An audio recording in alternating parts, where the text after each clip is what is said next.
Welcome to this episode of Shonen Flop, where we talk about manga and Shonen Jump that didn't make it big. I'm David. I'm Jordan. Next week, we'll be covering Rash, finally series I can say the name of. If you'd like to read along with us, be sure to join the discussion in our Discord and submit your 6-word summary. You can find a link to the Discord in our episode description and on our website, shonenflop.com. But this week, we're talking about... and we're joined by the wonderful... Wait. Koisome Momiji. Koisome Momiji. Let's each say how we think it's pronounced. Let's go one by one. Okay. Roger, you first. How do you think it's pronounced? I'm going to actually cheat, and I'm going to change my pronunciation based on what you said in the pre-show. Well, I'm doing it right now. I don't really care. I'm the guest. It's Koisome Momiji. Yeah, that's close enough to how I would pronounce it. He stole what I was going to say, for sure. Koisome Momiji. He stole what I was going to say when we were all going to try and say the same title of the series. All right, let's say it again. Same time. 3, 2, 1. Koisome Momiji. Fuck you. All right. Anyway, I want to say, Roger, thank you so much for joining us today. Of course. Thanks for having me. Do you mind telling the audience a little bit about yourself? Yeah, so I am a full-time content creator. I do One Piece reviews every Sunday on my YouTube channel, and I like to talk about video games, anime, and manga, and it should be a good time today. We have a lot of stuff to talk about. Super pumped. I want to give a shout-out to Last of the Red Rose for recommending Roger for being on the show. I really appreciate it. Crazy we were able to get Jason Mantzoukas on the podcast. Yeah. What's up, jerks? Or what does he say again? Yeah, you did it. Oh, yeah. my God. There you go. Yeah, I genuinely was shocked when you said no one else, when I said in the warm-up. Never in my life. No one has in your life ever said you sound like Jason Mantzoukas. Never heard of him. Never heard of the show. What's it called? Like how things are made or something? How did this get made? How did it get made? Never heard of that before. Never heard of the actor. Never heard of anything in regards to him. Never heard of the country of Greece either. Never heard of Taskmaster. Never heard of the TV show Taskmaster. Apparently I have to watch that because now he's on it. Yeah.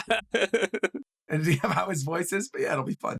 This is like, did you guys see that SNL sketch where like Ryan Gosling was like dressed as Beavis from Beavis? Oh, the one where what's her name broke, and that's like the only time in her entire career she ever broke character. Yeah, and like he was like, so you don't know who Beavis is? Like, who the fuck is Beavis? Meanwhile, he looks exactly like Beavis. So like that's what I'm thinking. He sits next to a guy who looks like Butthead. Yeah.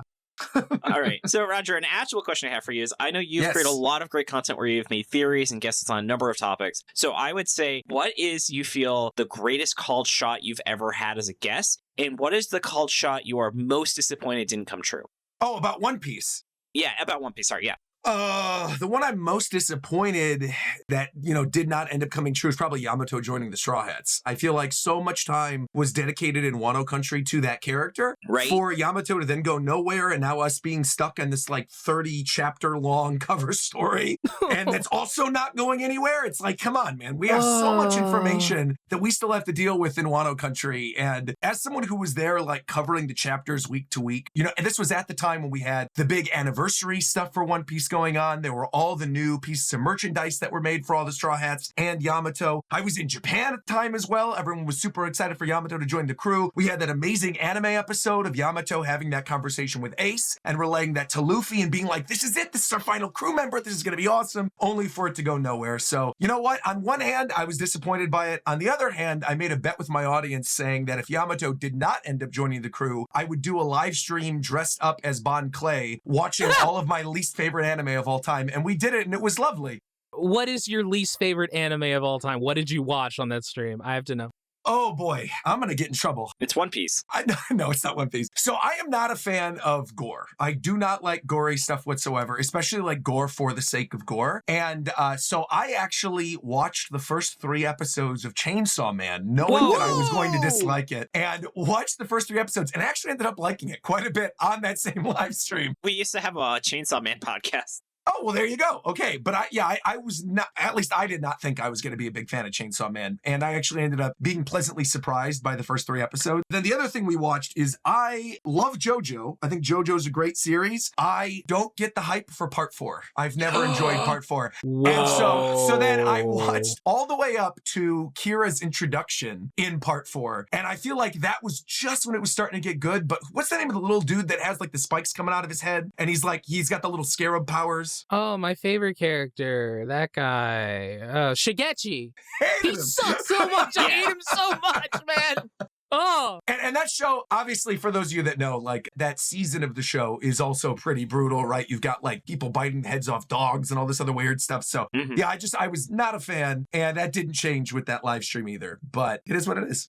It's Araki doing Twin Peaks. That's what it is. Well, okay. Well, let's no, hold on. We got to talk about this. You can't throw out it's Araki doing Twin Peaks. But that doesn't matter. We'll take more time about Twin Peaks. Here's the thing. All right. Here's the thing. It's my show now. I'm the captain. Okay, Look. fine. All right. Twin Peaks specifically is one of my favorite television shows of all time. I love the small town mystery. I adore it. There's a game series called Deadly Premonition. If you haven't played it, also incredible. Love that series. What a game. I would not compare JoJo Part 4, despite the fact that, like, it's in a small town, to Twin Peaks in the slightest. Because I don't think there's really as much mystery behind what's happening in JoJo Part 4 as there is, like, the surprise of what the characters' intentions are, if that makes sense. Whereas, like, Twin Peaks is about the mysticism of the series in general. I think it is hard to deny that Araki was pulling from Twin Peaks in terms of influence. I agree that they feel very different, but, like, it just feels like the influence is, like, right there for me. I feel that. Yeah. There is, by the way, an episode of Twin Peaks called Part 4. I just wanted to establish that. It's a fun fact I like to pull out sometimes. Since Jordan brings us up. All right, anyway, sorry, Roger, you had 30 seconds on the clock. So the inverse of that question, what is a theory what was your greatest called shot? Oh, I mean, the fact that I called Jack being a mammoth. I think that was like, I called that from the second we got to Zoe. We had the footprints that looked like elephant footprints. I think up to that point, I had a whole theory that I was making about, like, Kaido's crew being ancient zone users. That, of course, mostly ended up being true, too. The ancient dragons. Yeah, right. and yeah, I guess him ending up being a mammoth was probably the biggest one, which is a big reason as to why my audience is called the Mammoth Boys. Hell yeah. Ooh. Yeah. But let's get in actually talking about this manga as much as Roger, I feel like I definitely feel we could just shoot the shit forever, but we do need to talk about this manga. Especially about One Piece, yeah. Take it away, Jordan. All right, so this is Koisome Momiji, I assume. According to Tucker, Koisome is a play on words. Koisomeru is a phrase that means to begin to love. However, this is directly what he says. However, notice that the sum in the title is written as one kind of kanji, which is the character for die/stain. So it seems like this is a pun that means the autumn leaves at the start of love. So, cool. Anyway, it was written by Tsugirou Sakamoto, and notable people they had as assistants was Tadahiro Miura from Yuuna and the Haunted Hot Springs fame. Oh my god, that's one of my favorite series ever. I had no idea. Yeah, really? The infamous bubble tea incident. Wow. Yeah, never even. Wow. But the other works that this series worked on was Takaya, 2005-2006. Says 5+1 volumes. I guess that's different than saying 6. Yeah. Was it like a bonus volume? It's the Evangelion numbering. Yes! Yeah, right. Yeah. You cannot redo. Yeah. Yeah. Oh, man. So Maxi B says, we talk about the Golden Future Cup here a lot at Shonen Flop, and it all began here. Takaya, the tale of fierce fights at Senbu Academy, won the Golden Future Cup in 2004, went on to have a pretty solid run as a school martial arts title where the weak get expelled for some 38 chapters. No curse, right? Well, after those 38 chapters, the series retitled itself as Takaya, the Burning Blade, King of the Dawn. What in the world? They must be Fire Emblem fans then if that's the case, yeah. Yeah. I was just thinking that. Like, wait a minute, that's Fire Emblem. But it apparently turned into an isekai and just bombed and got an ending that was so bad it became a meme. Interesting. Do you know about the Golden Future Cup curse? No. So the Golden Future Cup is an award that Shonen Jump gives out to, like, promising new mangaka. Like, I believe they submit a one-shot. Okay. And, you know, it's just a contest. And the curse is that, like, I don't think there has been, like, a successful manga that has won the Golden Future Cup. I think there's like one or two exceptions. Yeah, but generally speaking, it's like, it's considered a curse. Yeah. But the other thing this guy worked on was Campione, or maybe Champione, I don't know. 2011 to 2013, 3 volumes, and Shadow Newt. The title is Shadow Newt, aimed to be the strongest S-class hero with the regeneration ability. That's an incredible title. I know. 2020, 49 chapters. Art was by Yoshifume Otera. And now we're talking about the artist, Tadahiro Miura. Notable people this guy was an assistant for was Yujiro Sakamoto, who I think did the art for Takaya. And notable people this guy had as an assistant was Shunseki of Food Wars. Hell yeah. And Tenmaku Cinema, which is also one of my favorite shonen flops of all time. Yeah. Was so sad that was not on the list of things to talk about. We already covered it. I genuinely loved that series. Yeah, I really did. I was so sad to see it go. Promise if we do a revisit, we'll have you back. Yeah. Which I feel like we chose a good thing to parallel it, though, considering like the whole thing with actors and stuff. Like, yeah, you made a good second call. Oh, Maxi B pairs up, and I think they did a fantastic job picking the series. Yeah. Yeah, for sure. This guy's other works include Niku Q and Yuuna in the Hot Springs. There you go. Yeah. Of the nipples. Oh, yes. But we're not talking about that. We're talking about Koisome Momiji, which ran from May 7th, 2012 to November 19th, 2012. It replaced, oh my God, David, Standers or Stars. Oh, it's our favorite sci-fi manga that's boring as fuck. the most boring manga we've ever covered on the show. Oh my God. It's spelled, for those who don't remember, ST_RS.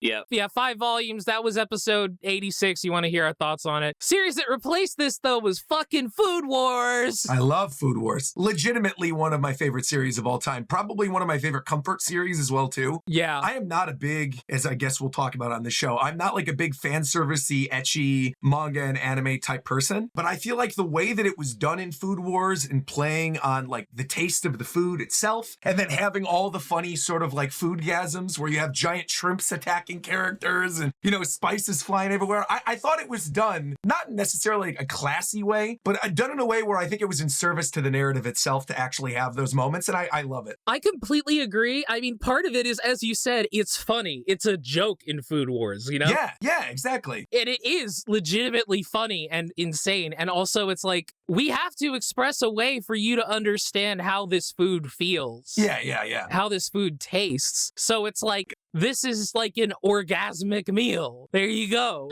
Oh, Food Wars. All right. And then, Jordan, can you tell us a bit about the publishing? And then series started at the same time as it was The Disastrous Life of Psyche K. That was a big hit. Yeah, 26 volumes, big hit. Yeah, Psyche K. I know a lot of people love that.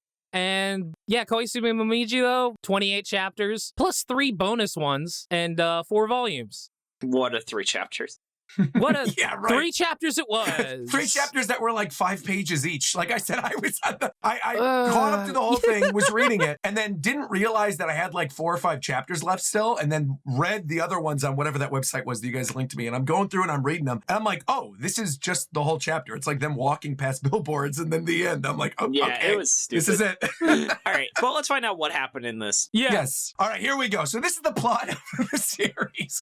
One day, a pretty girl asked Shouta to take a photo of her and immediately fell in love. He soon finds out that the girl is Shinomiya Sana, an actress starring in the upcoming high school drama Koisome.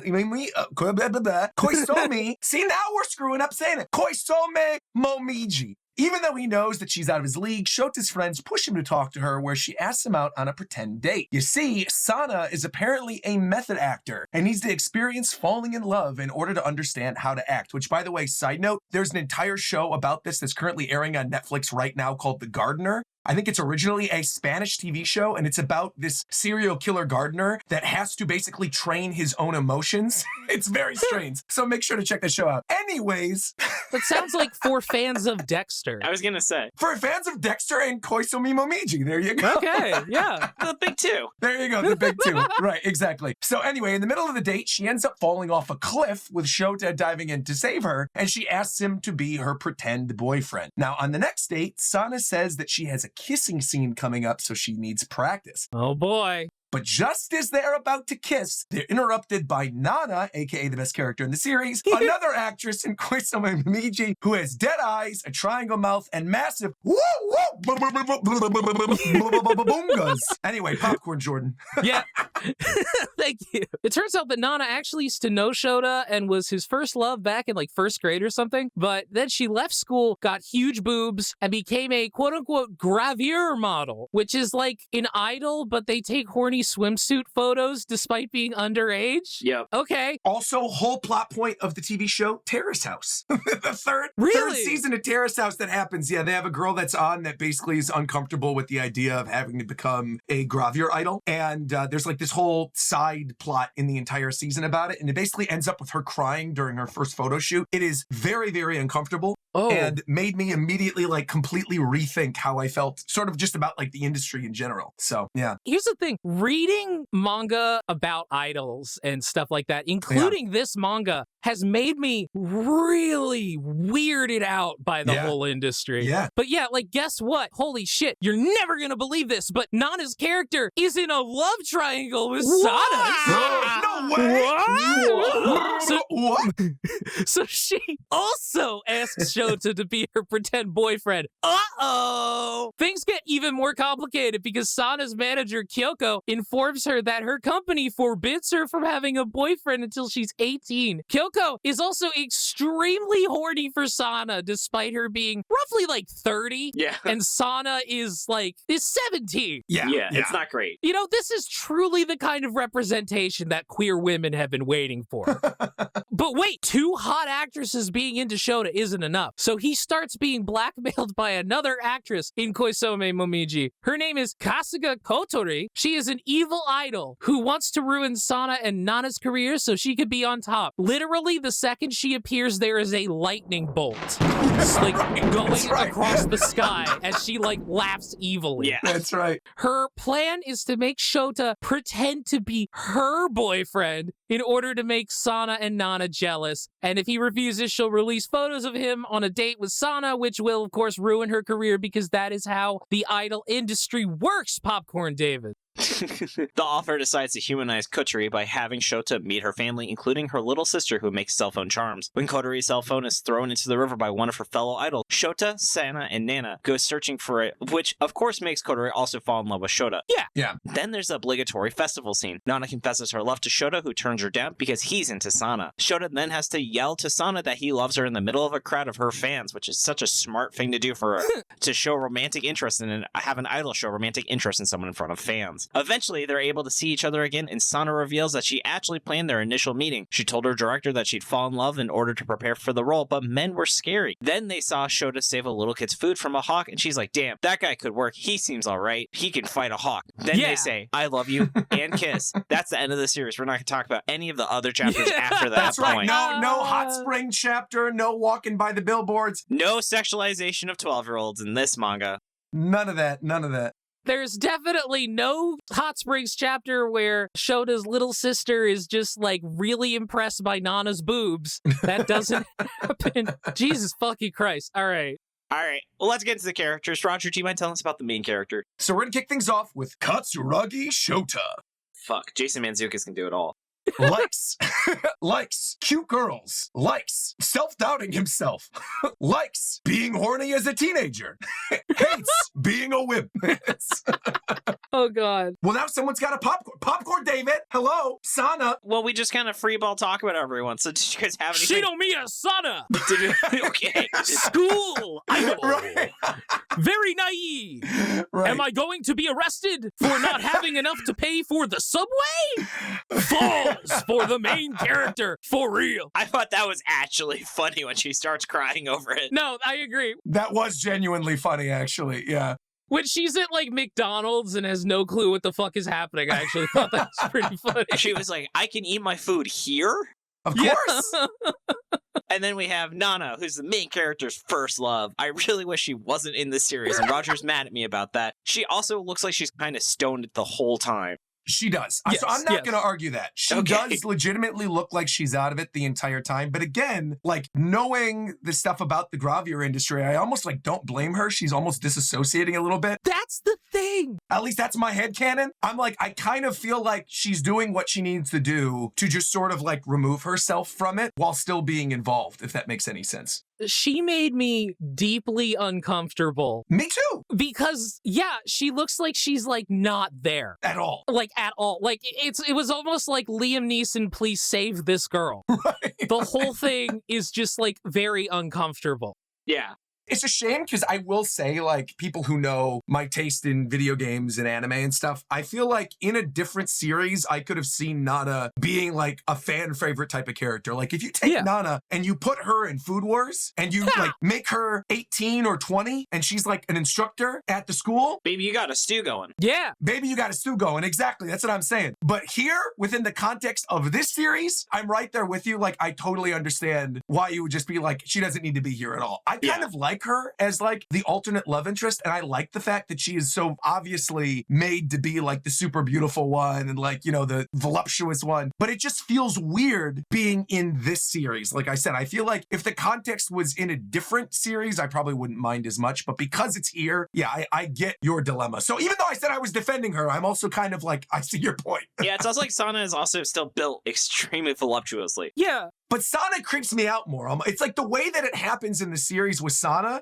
makes me like really uncomfortable. Whereas like Nana, because she's sort of set up as like the pretty alternative, is kind of, it doesn't bother me as much. It's like when you have the big busty like anime girl characters as supporting characters in any other anime and manga, right? It's like they're meant to be the fan favorite. Whereas like the main nice girl, if it's like meant to be innocent and all this stuff, it's just weird. The whole thing is like you brought up earlier in her description about how Sana's like meant to be super naive and like being worried that she's gonna get arrested if she doesn't have enough money for the subway. It's just like, it's uncomfortable. Like with Sana, it's like, oh, poor little rich girl, like that whole thing. Like, right. She doesn't understand how that works because everybody always paid for her for some things. Nana seems like she's been through some shit. Yeah. I felt bad for Nana throughout the whole thing. And like, if she was gonna be here, I wanted him to like end up with her at least because I just like, I felt bad. I knew that he wasn't. I mean, you know, this is like the point of the whole series is that he's with Sana. So it's just like, why are we even bothering with these two other characters? Right. Yeah. Yeah. Well, let's talk about Katori, who I think was supposed to be the big bad of the series and then just falls apart and the series just kind of forgets about her. She was definitely supposed to be a third love interest, a member of the harem, but like she showed up too late. Yeah. And again, like you said, with the introduction, you get like the lightning behind her. So it's meant to be like, oh, here we go. Here's our antagonist. And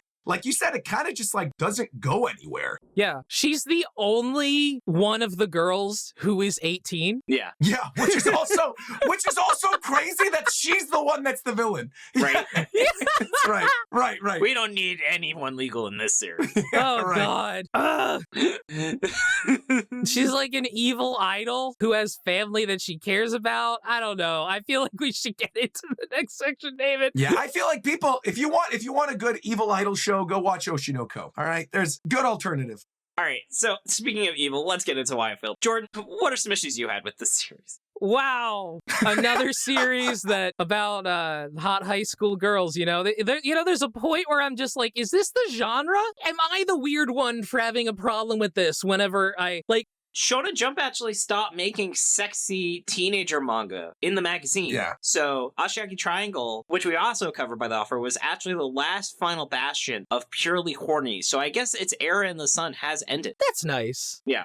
Oh my God, this series is just, it's so fucking flimsy. Like, oh man, we have to pretend to be boyfriend, girlfriend. I love how, like the director is hesitant to hire Sana because she has no experience with love. So she's like, oh, I'm just gonna go out and fall in love, see what it's like. And he's like, all right, you go do that, knowing that her fucking agency forbids her from doing it. Like, right. Yeah, it generally does fuck her over. Like, what the fuck? Did you not know that this was a part of her fucking agency? I didn't think you'd actually succeed in doing it. Yeah.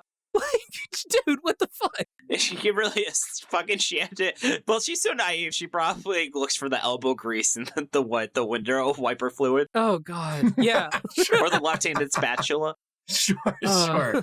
I have to say the thing that stands out to me is, holy shit, there's so much fucking text. Yeah. Which, for a series that's like 30% of the reason to read the series is looking at underage, drawn, voluptuous women, why the fuck am I reading so much text? You know? Yeah. And so little of it matters. God, this series is like, I guess this is what an ecchi series is, which is, it's just hentai, but they're technically clothed. Yeah.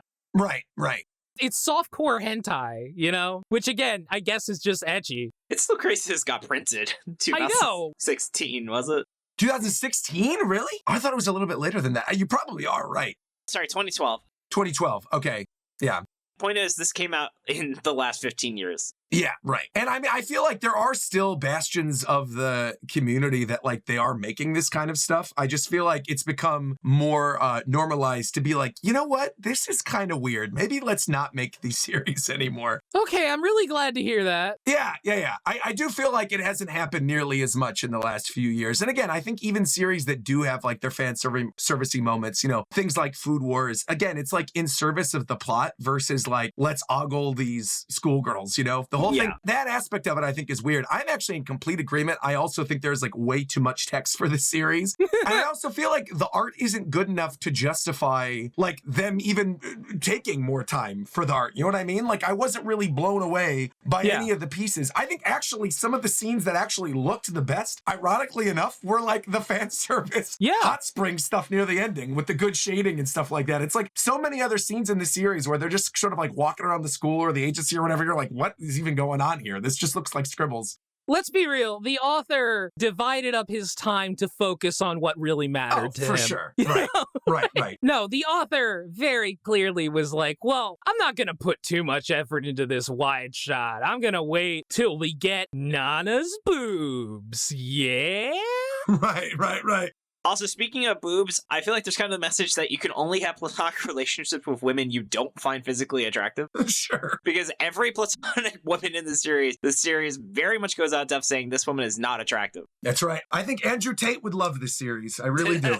You gotta love how they were, you know, it does that thing where it's like, oh, these girls are all attractive versus this girl who's ugly. And it's like, I mean, she doesn't really look that much different from the other girls. I don't know. Yeah, and then I just thought the love romance was kind of like the most low-hanging fruit to have a plot to this series, and it kept feeling like he was like, I need to throw another suitor in, even though their relationship, besides wondering if she likes him back, is completely unwavering. He at no point plays the field or whatever, I guess, whatever, you know, where he does not fuck around with any of these other girls. He only likes her. So all these women are just adding a ton of filler content when you know that their existence is a waste of time and you don't care enough about the series or the women to say, I really want to be involved emotionally and see them overcome these challenges of knowing he doesn't like me back. Yeah, I don't even feel like I care about any of them by the end of the series.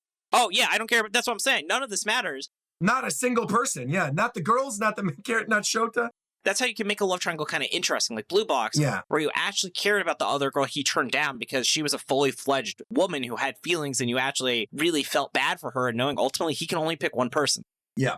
I felt so bad for Nana because it was like blatantly, you have no chance. This is not the point. Yeah. That's what I'm saying. Exactly. That's why I understand the argument of like, oh, she shouldn't be here. But I feel like that was almost the only interesting thing to me was that idea, right? That you've got the stereotypically like the prettiest one who literally has no shot because he's so involved with this other girl that she has no chance. And so she is sort of just there to be like a billboard and to be like a model and to be there for fan service the entire rest of the series. And yeah, it does make me feel bad for her. But again, like that's the only other emotion I felt reading this entire series. So I feel like that's right. Exactly. So I feel like she's the only one that kind of makes it worth it, you know? Yeah.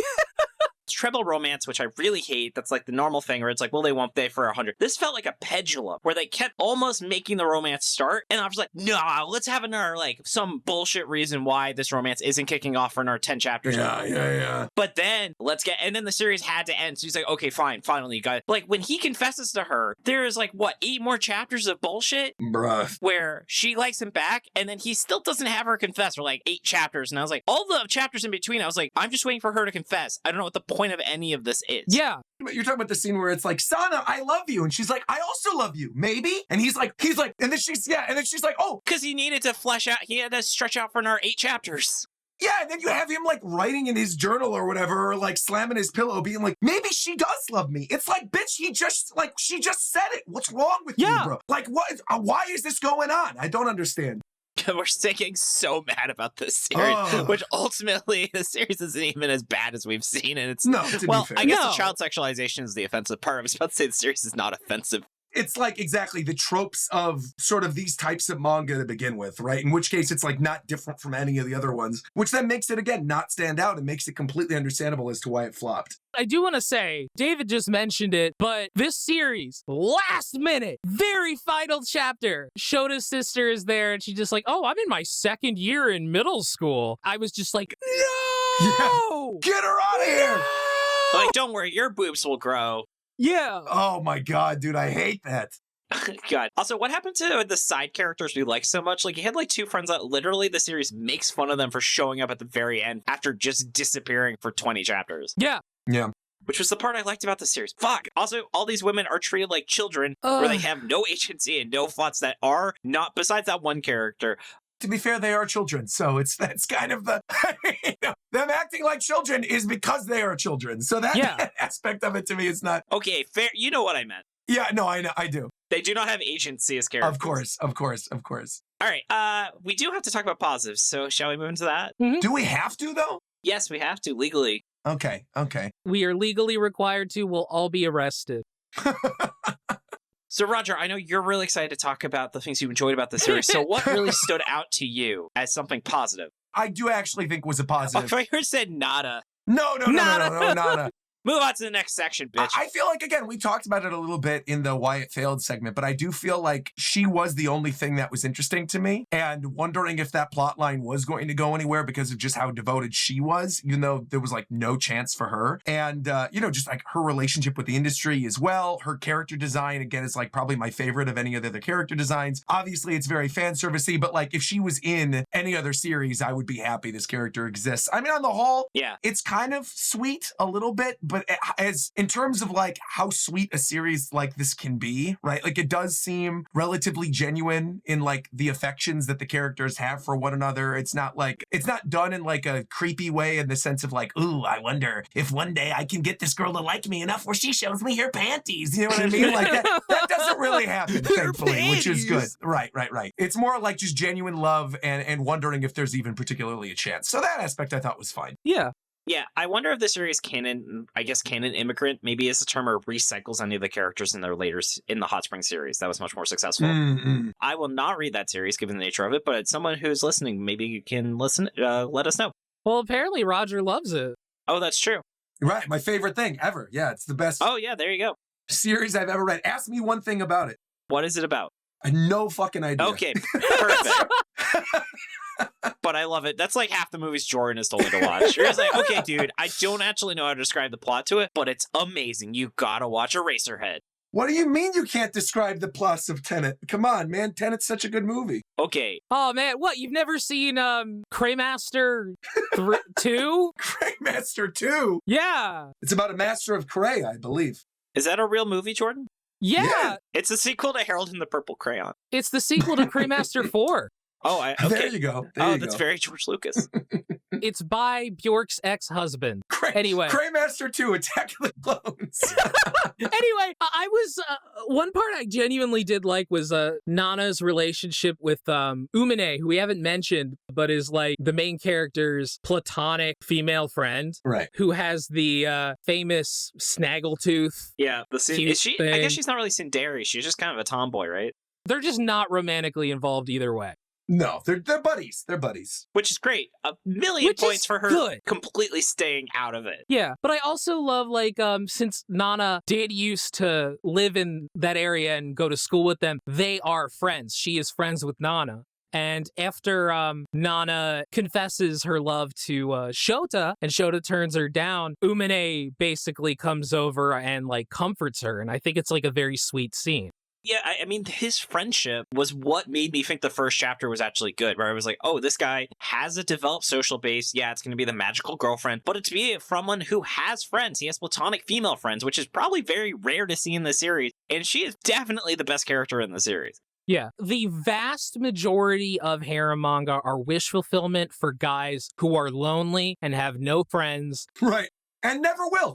And never will. And never will. Yeah, and never will.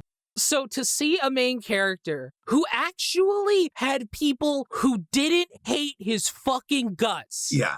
Was like, oh my god, breath of fresh air. And then those characters just gradually disappear until they're not even in the series. Well, because they can't really make fan service with them, which is probably a big reason as to why. It's like And they explicitly say she's anti-fan service. Right. I mean, that was really good. And again, it is kind of, Sana is a funny character. I do wish they'd shown more of her not knowing how things work. I did really enjoy the chapter where he took her to WickDonald's. Yeah. WickDonald's also, fun fact, was like a real thing that McDonald's opened up here in LA last February. There was a whole big thing where they did an anime pop-up where they had like trading cards That's of amazing. anime characters. They had different dipping sauces and things, and you could go and visit and like fight Godzilla using chicken nugget sauce. It was actually genuinely funny, and I wish they would do more of that. McDonald's loves that shit. I tried the Evangelion burger when I was in Japan in January. I literally have. So one of my, this is a side note, I won't take too long, but one of my sponsors on my YouTube channel, Zen Market, they reached out to me because they know I'm a big fan of Evangelion, and I also like just genuinely love like the old Happy Meal toys of the 90s. Yeah. And they put together a McDonald's Happy Meal in Japan just a couple months ago with actual transforming Evangelion figures. They were sold out. I wanted to get it. I wanted to get them. They got me one, and you can actually order them off Zen Market. You can go on there and look for them. Really? If you search like McDonald's Evangelion, they sell them in like the box sets, and they turned out amazing. They're very, very cool. They're displayed on one of my shelves now. Hell yeah. Oh man, that is fantastic. Yeah, I love going to Japan. I need to go back. That's the best. Oh, yeah, David, I went to Japan. My name is Steve, and I have a dog. Ravioli is really cute. Hi, Ravioli just walked under the bed. She's like, it's my time to shine. Yeah.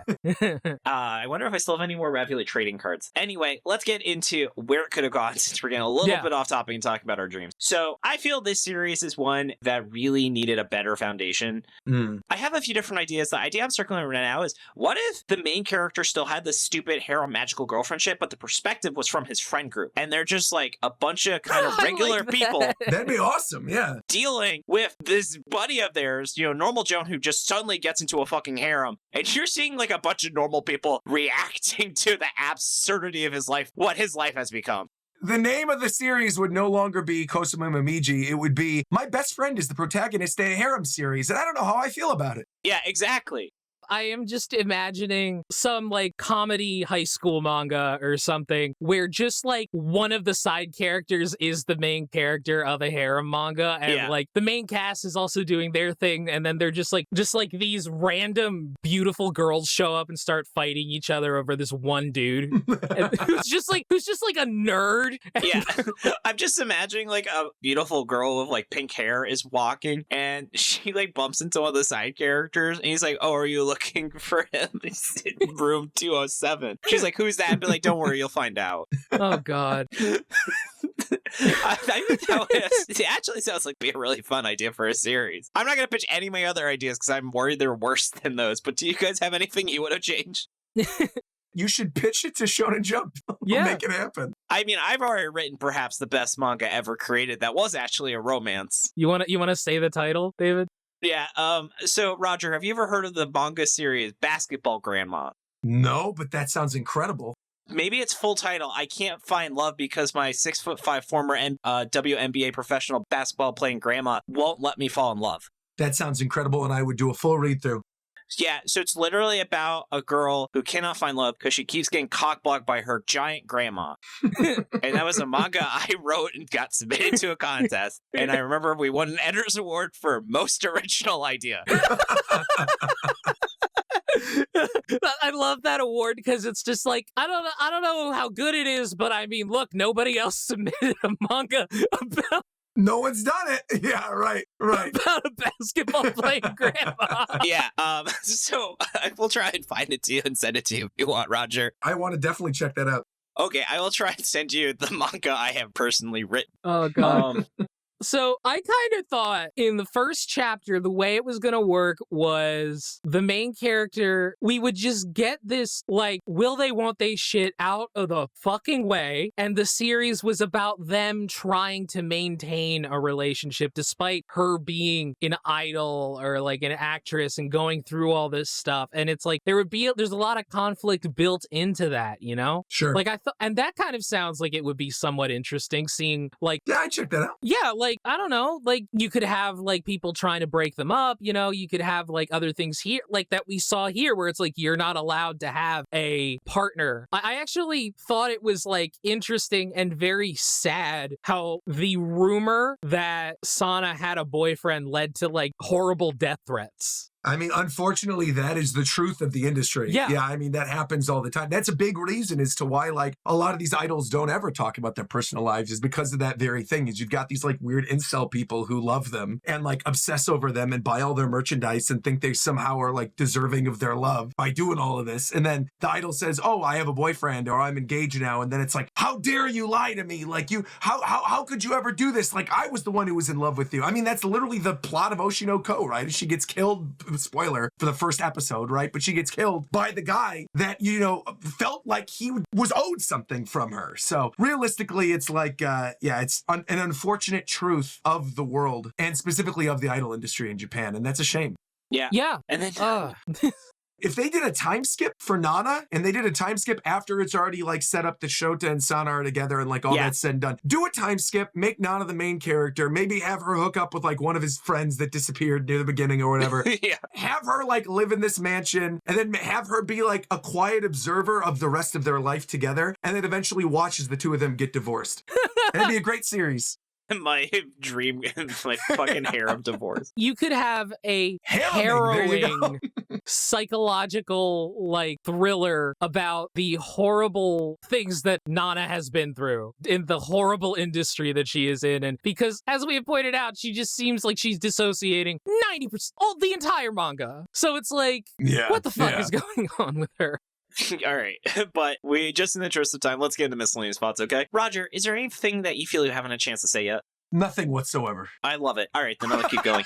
So, this manga has access to color pages, but why did they say which of the two colors will dye your maple leaf, but then it was a black and white image instead of using that as one of their color pages? The one color scheme, right? God, I'd still like fucking remember Jordan's, I was about to say service words, that's not right. Remember Bill King where their power system is based on colors in a black and white medium? Yeah. Oh my God. Build King is so bad. Super fucking bad. Fucking pedophile manga. Build King? Yeah, it's by the guy who made Troiko. Toriko. The pedophile guy. This guy, the author is an actual, like, legally, like, sex offender. He's a sex offender. Like the dude who made Kenshin? Yeah. Oh, he made a new manga? It's not the Kenshin guy. This is a different guy. Oh. They're both pedophiles, though. Yeah, Watsky, too. That's a whole other fucking thing. No. I'm so mad I can't reread Rion and Kenshin. Yeah. Anyway, so just thinking about that, I also feel like this series just genuinely feels like they skipped any sort of romantic development between the two characters because they just are on a plot treadmill for like 20 chapters and they're like, oh yeah, we've loved each other the whole time. I'm like, where? I saw zero progression of this romance in this manga. Damn, they can get oolong tea at McDonald's in Japan? Unironically, you might be able to. You can actually get ginger ale at every McDonald's in Japan, which was no joke, like a lifesaver when I was there the first time. And I wish that McDonald's in North America had ginger ale. I'm going to start that campaign right now. I love ginger ale. Yeah. I do too, man. We got to normalize drinking ginger ale when you're not sick. It's very helpful for my tummy. Big Fat Whole Foods has the best flavor, ginger ale. Really? Yeah. I drink a lot of ginger ale. I had Shirley Temple served at my wedding. Interesting. I'll check them out then. All right. Whole Foods ginger ale. Yeah, that's made with real cane sugar. It's really good. Right on. Anyway, how about you, Jordan? Man. Okay. Anyway, I'll keep going then. I feel like this art at times did you guys notice like sometimes the characters are drawn very simply? It kind of made me feel like the Bleach art style. I'm not sure why, but I was like, I see that. Kind of. Yeah, I could see it a little bit. I see it. What's her name looks like one of the Bleach characters from not the Fullbringer arc, the Rancor arc.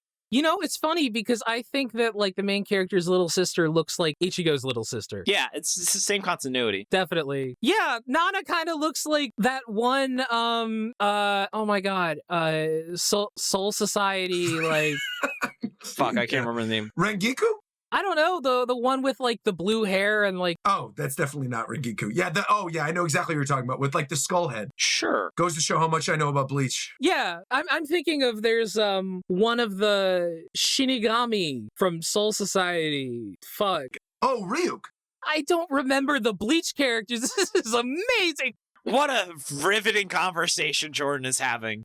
We're not going to edit any of this out. It's going to be... You should keep it all in here like this. That's actually what the people want, to be fair.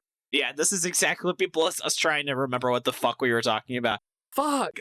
Trying to vaguely remember Bleach. God, Death Note is such a good series, though, man. I love Death Note. Are you talking about the kid? The Shinigami eyes and everything. I'm talking about Bleach and you're pulling out... Well, you said Shinigami and you're talking about Bleach. I said Shinigami. Are they Shikigami? Who cares, bro? It's not One Who Piece. fucking I don't Okay, care. you know Whatever. what? Speaking of our series, I still fucking love the patty cake scene that gets super intense. Oh, yes. And I talked about in the Discord where it's literally undefeated of the East. Answer me, David! The wings of the king! The fuck, I wish I remember because he says some shit. Sekiha Tenkyoken! God, have you The East is burning red! God, I love G Gundam. That's our problem is Roger, we can't think of anything to talk about in the Warm Body. We'll be like, so have you ever watched G Gundam? I love G Gundam. Yeah, of course. I actually made a fortune teller for a podcast I was on for our warm-up topic, and one of the slots just said G Gundam. Incredible. Our favorite thing at this point is to just show people like the Tequila Gundam Yeah. and the Mermaid Gundam. Like, because if you've never seen G Gundam, some of the Gundams in that series are fucking insane. Incredible. Like, I don't know if you've ever heard of Shen Comics. I have not. No, Oh, okay, he's great. He's obsessed with the fucking Mermaid Gundam. oh my god, it's so The good. Mermaid Gundam, to be fair, is very sick. Yeah. Again, my favorite is the one from Holland that's just a windmill. Oh, wait, no. And it made it to the Gundam fight because it just hid. Like, it didn't, like, it survived because it just turned into a windmill and nobody fought it, so it got to go fucking finals. It was amazing. Oh, God, G Gundam is so... One day we're just going to do a G Gundam episode. We're just going to do a G Gundam episode for no reason. You guys, Yeah. honestly, what we should do is do Big O. Big O is such a good series. Dude, the Big O is great. Big O! Short-lived, only had technically a flop, right? Flop. They ended up having a new series. I did got get an anime remade. adaptation because it's an anime. Yeah. That is one of our rules. I love Big O though, man. One of my favorite notations. Big O is like if they tried to adapt Batman the Animated Series into an anime. Yeah, I think that's literally what it is. Yeah. Into a mecha. Yeah, it's literally So that. good. Yeah. The music is so good. Like Oh, yeah, the intro... It's showtime. oh, The opening song is like a very thinly veiled ripoff of Flash by Queen. Big O, Big O, Big Yeah. O. Yeah. We still actually need to talk about the series a little bit more. I don't think we do, honestly. I feel like we're good. Well, Maxi B has some facts, so I want to respect their research. All right, let's hear Max CB. So Maxi B, we love you, Maxi B. So the series was only in Weekly Shonen Jump for 28 chapters, with the remaining 3 being volume exclusive, hence the sudden spurt of fan service in chapter 30. What killed the series? Oversaturation. It launched in a magazine already running a bunch of other horny manga, along with a hot new romance title Jordan known as Double Arts. Oh, hey, is Double Arts a fucking romance? It was all about hand-holding, so. Yeah. And also a series called Pajama Girlfriend. Oh, Jesus. Nice. Combined with a soon debut Cross Menage by Kaito. Is that cross-manage or cross-manage? I thought it was cross-manage. Yeah, it was cross-menage. Sure, whatever. Who gives a shit? As well as the soon-to-end romance theme magic action series Magico, and readers very much were loved out. As revealed in a comic interview during the serialization of the Hot Springs, the series came out due to Miura struggling to make names the draft panel layouts all manga begin life as. Their former employer Sakamoto approached them to draw Momiji, and it became an opportunity for Miura to A, not have to draw the name, and 2, learn more about name production from their former master. The name? As Maxi V just said, the name is like the name name is like one of the stages of drafting the series. Okay. Yeah, you know what? That's fair. Yep. Volume extras include 2 one-shots, 3 extra chapters, as we know all too well, and a short strip showing the perverse inner creative process of Shimomo's manager, Kyoko. Sure. Shinomiya's manager, Who I think Sana's manager, Kyoko. I can't tell if it was lovey-dovey or if she was meant to be lesbian-coded. Probably meant to be. We've run into this thing before, Roger, where there's a lot of things in manga that seem like if they were in American comics, it would be, oh, that's lesbian. Oh, for sure. Those are 2 queer girls. But in Japanese manga, it is expected that you see that and you're like, oh, no, they're not gay. That's just like girls being girls. No, but the difference is Kyoko literally imagined herself dominating dominating Sana sexually. So, no, she is horny for her. Yeah. It is really hard to argue that, and I will reject all arguments that she is not. I'm just imagining some YouTuber having to do like a 6-hour video on LGBT representation, Shonen Jump, and having to talk about this series because of that. Series again? Like, well, this series, yeah, it's fucking hell. And then profile and designs for the main cast and assorted friends, which again was the best part of the series. All right, let's get into final verdict. How's that sound? Let's do it. Tucker says, should have seen the characters with personality. Maxi B, autumnal manga suffers a harsh fall. Ooh, that's pretty good. Critical says, Neseko, but actresses are surprisingly good. I don't know what that series is. Oh, Nisekoi, of course. Yeah, in Oh, so Nisekoi. well known as being one of the costumes in Mario Maker. Very Ooh, strange. Really? Yeah. It's just Mario just grows titties. Yeah. He turns into an anime girl, yeah. Yeah. Diego, all I've got is a photograph. Look at this photograph. Yeah, they did post that. As someone did say that in the 6 word. Dude Rocks has a surprisingly strong supporting cast. Jersey Luck acting like a charming rom-com series. Captain Clueless, a picture worth only 6 word. I like that. That's really good. And then Roger, let's hear your super fucking great 6 word summary you've been hyping up. Sure. Nana is the only positive. Sorry. Oh, Yeah, you did also say one earlier when you said, I think this is a series Andrew Tate would like. A series Andrew Tate would like. Yeah, I guess that is 6. That's true. That's kind of nutty. And Jordan, how about yours? Cold dead eyes, like a doll's. I like it. And then I had 2, so you can tell me which one's better. I said, she took his hand-holding virginity. Ah! And they both breasted boobily, the series. They both breasted poopily. Yeah. I said that's praise to Rachel once and she got pretty mad at me. All right. Anyway, I'm actually back and forth. Do you guys think, I assume we all think the series sucks. Is this a certified flop or a regular flop? Because I'm like, it's kind of borderline the more I think about it. I'm like, we've read way, way worse. We've read children being way more sexualized. Yeah. I feel like I think it's a general flop, but it's like Not a certified. just forgettable. It's just a forgettable, generic kind of series. You know, it's something I'm never going to go back to again. Yeah. The thing is, there was like a moment where I was like, do I like this? But I kind of realized, no, I just don't fucking hate this. Yeah. Yeah. Like, it isn't miserable to read, but that doesn't mean it was good. So We're not arguing if it's good or not. I'm going to say certified flop because I also feel like it was kind of just a waste of time. Okay, fair enough. I'm going to say this is a regular flop. So me and Roger disagree with you. That's totally fine. But That's we can fine. all give our recommendations. So Jordan, what would you say someone should check out instead of reading this? Damn. Like, the thing is, I can't think of anything that I like that is, like, in this genre. So I'm just going to say that Steph and I have been watching Beef. Oh, yeah, that's great. It's a really good show. Okay. All right. And then Roger, how about you? What would you say someone should check out instead of this? Literally Oshinoko or Food Wars. I love Either of it. them are Yeah, great. I think Food if you Wars. want if you want the idol aspect of it, right, you know, dive deep into the characters and like what the industry is like, I think Oshinoko is probably a good one. I also think the movie Perfect Blue is great. Oh, you know, that's great. It's an Yeah. all-time classic anime film. And then if you want the fan servicey stuff, just read Food Wars instead. I think it kind of loses its footing in the very end, but like for the most part, really solid series and definitely one of my comfort anime. And it's also good to either read or good to watch. I would recommend Food Wars either way. So Food Wars is a series where you can tell the author wanted to end it and then the editors were like, no, you have to make. Well, also what happened is they lost their food consultant. Oh. And that was really, I think, what happened, caused the big issues. But like, it has a very definitive ending and then just keeps going. yeah. So my recommendation is, have you guys ever heard of Muso Sensei? No. No, So it's about a school teacher who is an English teacher and she's really stupid and she keeps imagining all her students are super horny and just, I don't know how really to describe it, but it's just absolutely ridiculous how the visual images she gets sometimes where she's like, a student will be like, hey, can you help me with my homework? And she's like, help you with your homework? I bet I know what you mean. For the record, she is not a pedophile. She's just really fucking stupid. Wait. Play Persona 5. Okay. There you go. There you go. There you go.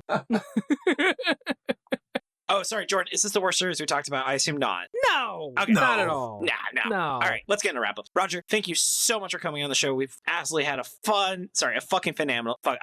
We had a good time. We had a great time. Maybe just don't swear. Maybe just be clean. Maybe don't swear for once. All right. Maybe reintroduce me without the profanity, and we'll do this again. Act 2, go. Let's go. Come on. Okay, Roger, thank you so much for joining us today. We all had a fantastic time. This is definitely a highlight of a recording. Where can people get more of your content in their life? Well, first off, thank you very much for having me and inviting me and sending me that business email request. You can find me everywhere on YouTube, on Twitter, on Twitch, on Instagram, on TikTok as RogersBase. I'm not really on like Twitter and Blue Sky as much anymore. I just feel like social media kind of sucks ass now. And so I'm not really there as much. I'm there to post updates. But where you can find me regularly is on my YouTube channel, which is youtube.com/RogersBase, and my Twitch channel, twitch.tv/RogersBase. Same title, both places. I got that brand Unity. The Nintendo Switch 2, it's coming out in 2 months. I cannot wait. I'm going to be doing a lot of coverage of that, playing a lot of games. And of course, I cover each new chapter of One Piece every Sunday alongside the official release at 8 a.m. So if you're at all interested in that series, or you want to see me go through for the very first time as an adult watching things like Naruto, Hunter x Hunter, Avatar: The Last Airbender, you can check out all those series over on my YouTube channel as well. And again, thank you very much for having me. Appreciated it. I love it. Yeah. I also want to say, Jordan, thank you for making the opening ending theme, being a great co-host, and helping with editing.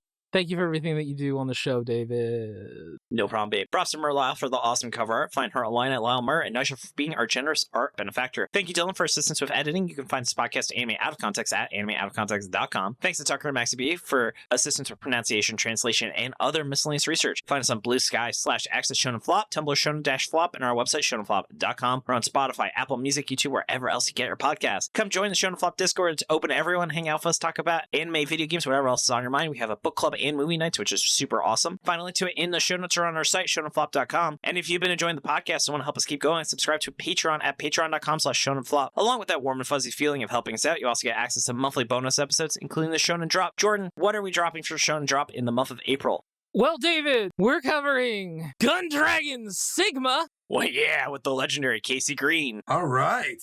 Yeah, KC Green. That was an all CGI manga, except for one woman who is live action, has a lot of ass shots in it. Wait. All CGI manga? Yeah. Yes. How and does that work? Terrible. Okay. It's from like 1997 or something. Yeah. Oh. So 1997 era CG, and just like a random pinup model is the main character. That sounds horrible. In their defense, you had to actually try the idea to realize it was a terrible idea. And what's it called again? Gun Dragon? Gun Dragon Sigma. Okay. Have you ever heard of Space Adventure Cobra? No, Okay, well, apparently that's a big deal in Japan and France. Yes, that's and France, and that's the creator. But we also covered the 10 Shonen Flop commandments in the mystery box. Hell yeah, we did. If that's enough, other perks include picking a manga for us to cover in a main episode, episodes up to a week in advance, and behind-the-scenes content like warm-up audio or recording notes. I also want to read off our wonderful patrons. I want to start with our dolphin dad, with Rachel, my wonderful wife. I'm so glad you're back. I have missed you dearly. Aww. Moving on down to the ravioli tier. I went white hiking with her. She was so tired on Sunday. She slept in. She did not activate as she normally does at 6 a.m. She looked at me and said, nah, I ain't got that dog in me today. And slept until 9 a.m. before she had breakfast. Aww. We've got Chris, Eva, Jeanette Davis, Justin, Matt, Megan, T, Tiffany, and Trevor. Moving on down to the King of the Force, we have 090Z, Bandit Stoof, My girlfriend. Brad, Ivan, John, Kirby Munt, Marty, Riley, and Sarah Hydra. I also want to give a big shout out to our Galactic Battle Federation officers and our Beast Children. Yes, thank you. I love you all very much. You're all my children. Man, this girl in Gun Dragon Sigma's hot, bro. This rules. No. Are you not paying attention to this recording right now? Dude, what the frick? No, I mean, you're reading hi, off Ravioli. patron names. I've never met any of these people. They're not giving me money. I'm looking this up on Google Images right now. I'm like, damn, I love Fair. this. Fair. No, I that's thought you fair. guys said this is garbage. This rules. Okay. Well, there is a sequel, so if we ever cover it, you can be. How about that? He'll join us for Gun Dragon 2. Sigma Harder. 2 Dragon, 2 Sigma. There you go. Yeah, 2 Sigma male, Dragon Sigma male. That's actually Roger. That's Roger's full name, actually. That's right. Okay, anyway, Damn. Jordan, go plug your podcast. Yeah. So my podcast, Mission Ignition, where we talk about vampires, a show that only I remember from the 90s. Imagine if you had plugged Shonen Flop Brain. Yeah, just not thinking great. Also, check out, I've been oil painting again. Check out my Instagram, Jordan Forbes Art. I love it. All right, let's get into sign up. Thank you so much for joining us. Tune in next Monday as we give our first thoughts on Rash with 2 exclamation points. This has been David. This has been Jordan. This has been Luffy. Okay. God damn it. And you've been listening to No, Shonen I Flop. did it on purpose because the dog Fucking is barking in the background. I screwed up the audio recording, so we do it again. Fucking- That's fine. Go ahead. It's fine. It's good enough. Dylan, keep it. And you've been listening to Shonen Flop. Keep on flopping, flopper. Yeah. Bye. Bye.